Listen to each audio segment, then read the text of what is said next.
to take the lead. Next possession, Brandon Miller decided he would do it himself as he misses the layup, but grabs the rebound and puts it back up through contact for the bucket. Very next possession, Auburn down 5 when Alan Flanagan hits a huge 3 for the Tigers to cut it back to a 1-score game. Alabama up 88-85 late. Auburn's Katie Johnson would to take it to the rim, but denied by Noah Clowney.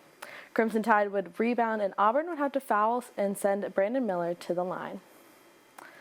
Javon Quinterly gestures to the crowd after Miller's free throws to give him his ring. The Crimson Tide defeat Auburn 90-85. Point guard Javon Quinterly led the team with 24 points and 6 assists.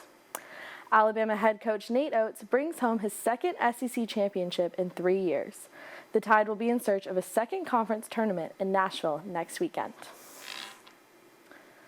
Alabama softball had a rematch with Longwood on Sunday after defeating them on Saturday 5-0.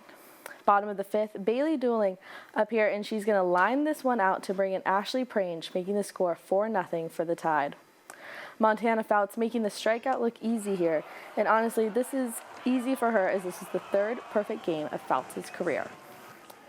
Prange up to bat in the bottom of the 6th. She gets a hold of this one over center field fence for a 3-run home run. Jordan Stevens showing bunt, but it's a slash. Gets it right by the third baseman to bring Allie Shipman, making the game 8-0 for the Tide's second-run rule victory for the weekend.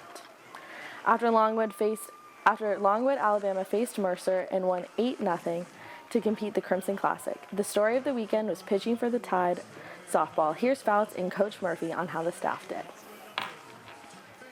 I feel like we had a really good mentality going into this week, and especially as a pitching staff, and we're excited to take it into next weekend, next week because we play 2 midweeks, so we're going to attack everybody, and that's the same mentality that we're going to have. Kudos to all the pitchers. Obviously, Montana's perfect game. She just keeps doing it. I mean, she's amazing to watch, and it's called fast pitch for a reason. And when you have a circle drawn around your position, you're pretty darn important, and it starts in the circle.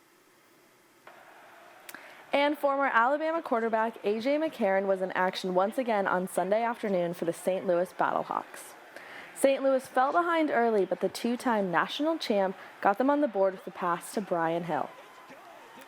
All in all, McCarron went on to throw for 4 touchdowns and 262 yards on the day, but unfortunately it wasn't enough as A.J. and the Battlehawks suffered their first loss of the young XFL season, 34-28.